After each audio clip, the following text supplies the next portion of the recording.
Now, what is poppin'? C'est moi, Mr. Tool, aka Mr. Tall, Dark and Handsome.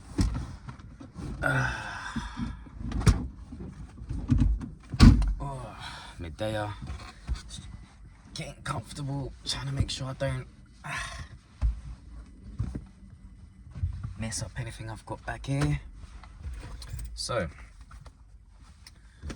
I'm all getting really organised with these things, you know? Top YouTuber, me, tell ya.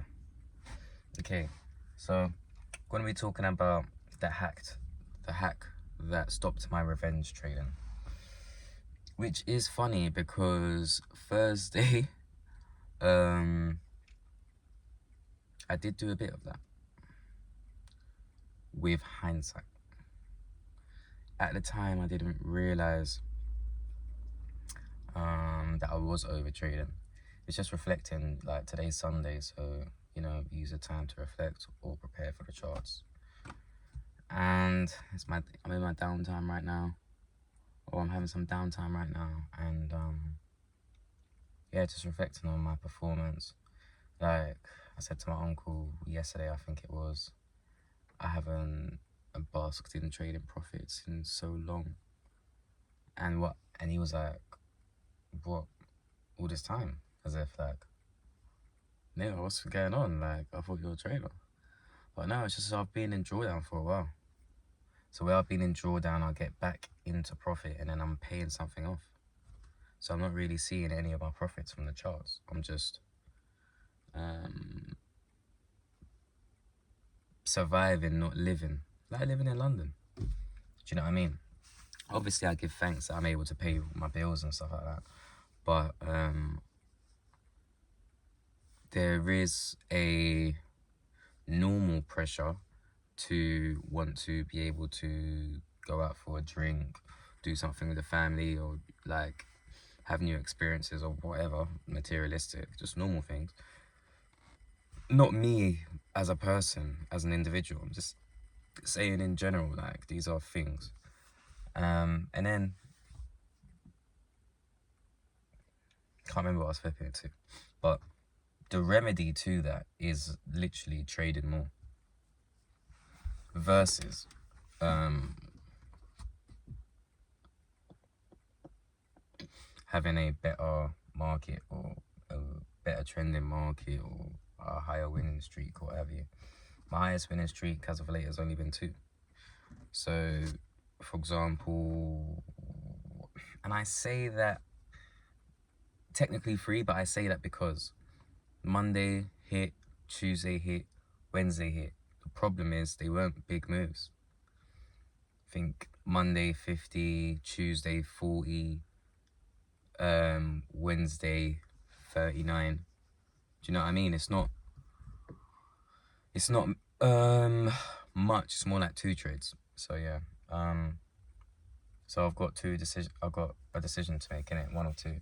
Either increase my lot size or wait for more consistency. I'm gonna wait for more consistency. Last thing I want to happen, yeah, I'm real comfortable in this car. Last thing I want to happen is I risk heavy and then I lose more than I'm willing to lose. Do you know what I mean? That's the last thing you want to happen. So from experience, nah, I'm just gonna leave the lot size and just wait for some consistency. Because if I were to go through a losing streak, I'd easily be able to pay it back, as opposed to if I went heavier, then I would still easily pay it back, but it's just a case of it's a bigger setback time-wise. Do you know what I mean? Because what you'll find is when you're trading an account and trying to grow it, if you just practiced good risk management, if you practiced good risk management, then you'd be better off. Should I leave it like this? I'll leave it like this. Yeah, you'd be better off because, yes, evening time, London now. You'd be better off because the markets go up and down and you can't always assume consistency. And that's what you'd be doing if you were to increase your lot size. You'd just be assuming, oh, cool, I'm going to be able to make more money simply because I've increased the lot size, totally disregarding perhaps FOMC, perhaps CPI. Do you know where I'm coming from? FOMC because I split my week into half. Do you know what I mean? So I'm not trading as much, I'm not in the market as much, so I can't make as much. And CPI, of course, just for big dramatic distribution on the chart. Do you know what I mean? When I was newer to the charts, a less seasoned trader, I was gonna say. Initially, of course, I remember what it's like. You just wanna get back into a trade when you take a loss. Like, oh my goodness, what's going on? Boom. That feeling in your heart, in your chest. I want to say that doesn't ever go until you've got a strategy that dishes out money consistently. You've had a payout, so you know it's real. And then lastly, you're in profit. Not in drawdown, you're in profit. Because you're a human being, and it's the last one, being in profit. Once you've paid everything off and the money doesn't mean anything, let's say for example, like right now I've paid off my bills and any extra money would just be extras, you can then just be more tranquilo about it.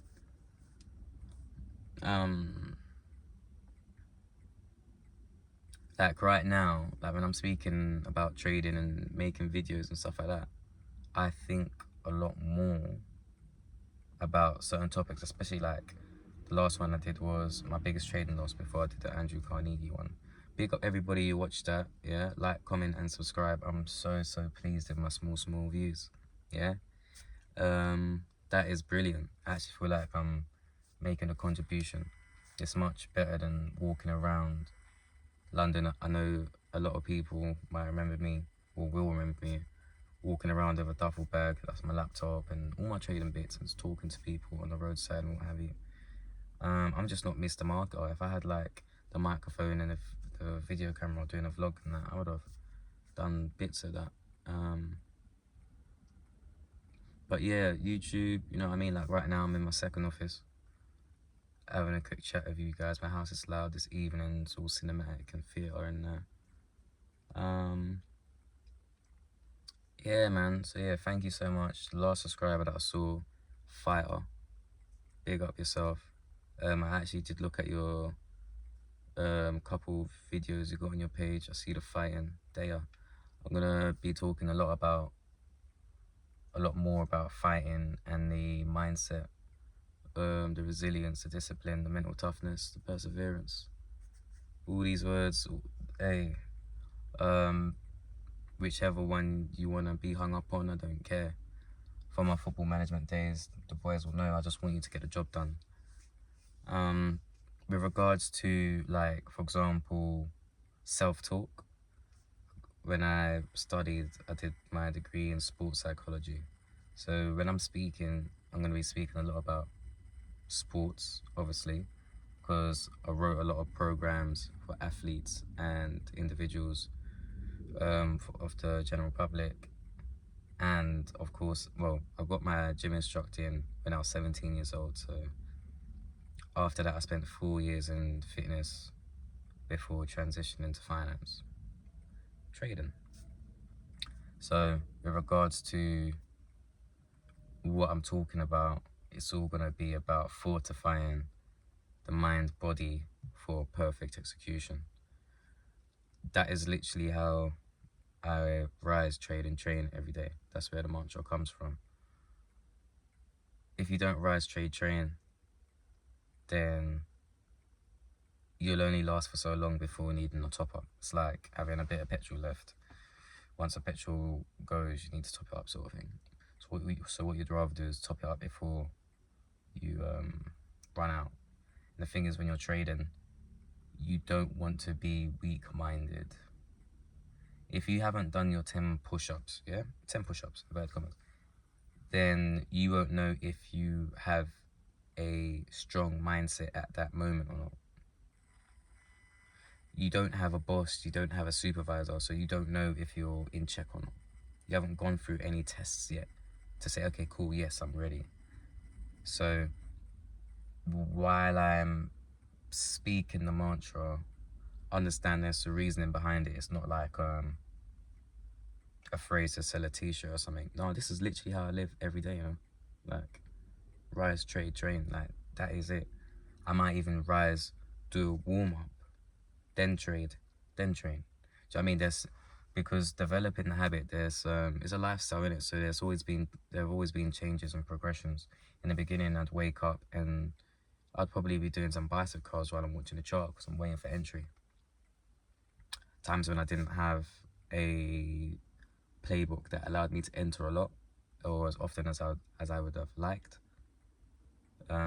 Yeah, I would be just finding something to do, whether it be with my nunchucks, swinging them around. I got a barbell I was swinging like a bow staff yesterday.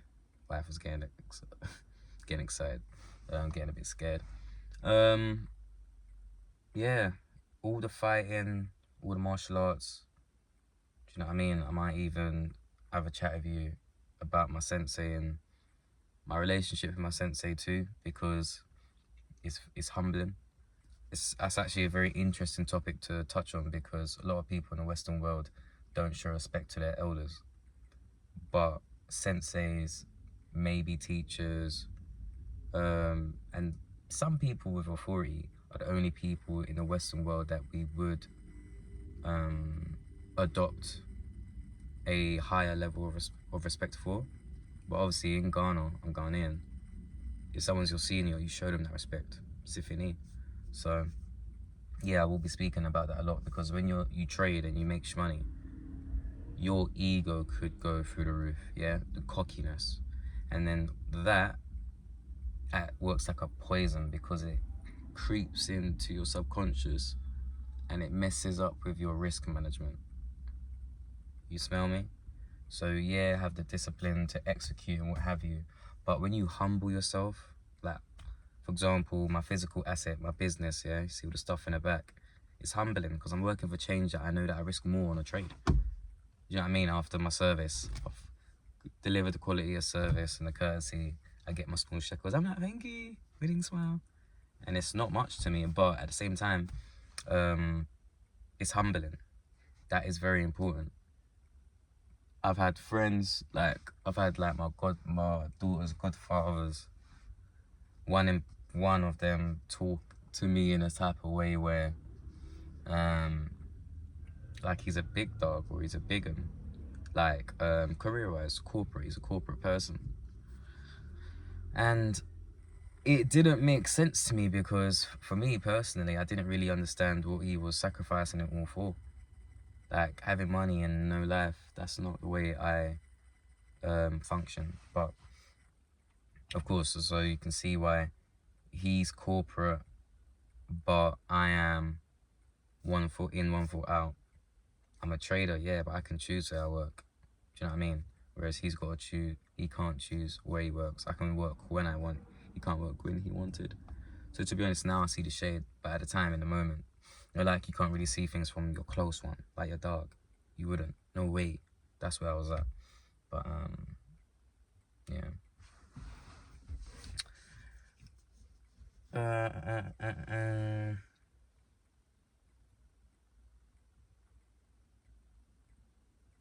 I'm looking down because I'm looking down at my notes before I speaking to you, and I'm thinking to myself, because I've got physical activity isn't just good for your health, it's a circuit breaker for bad trading decisions. This is definitely true. However, you see, with the physical activity isn't just good for your health. It says circuit breaker for bad trading decisions. That's what I've got down. But at the same time, I feel like that is very, you know, when you read Matthew, Mark, Luke and John, they'll say that Luke is more detailed because of his profession. Like his book is more detailed because of his profession. I think that the words or the phrase circuit breaker is a bit more, shout out my latest student, Techie, because my students like the fact that I break down language for them to understand, as because when they watch stuff on YouTube, they don't really understand or keep up with what they're talking about. So, circuit breaker. You see, when you've got a bad habit and you're trying to break it, but you know, even though you tell yourself, self-talk, as much as you can that you're going to stop, you still do. That mind-body connection, muscle connection, is the circuit that we're trying to break with the discipline.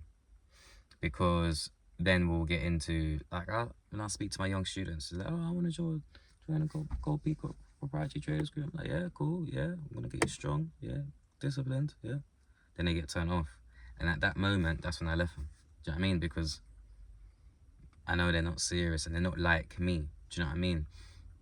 I'm only gonna take people on who are like me, and it's not to say we have to be similar, black, long hair, what have you. No. The 3 pillars of the Gold Peacock is beauty. Hey, jogging at this time. Suspicious, Holmes.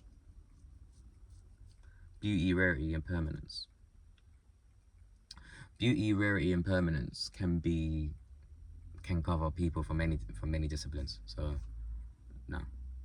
Beauty, beautiful with the way you conduct yourself, not just on the outside and the inside too. That's where the beauty is mainly from. It's not really about being beautiful, but the peacock is on the side because it's posing.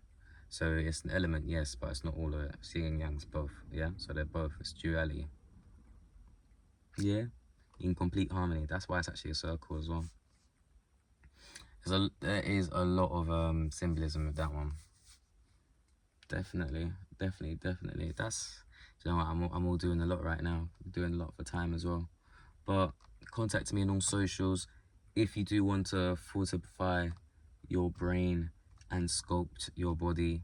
I'm currently undergoing my new bodybuilding challenge, and I'll be posting my body progress on my Instagram page as well, so you guys will be kept up to date with how I'm getting on. Students, thank you so much for your time.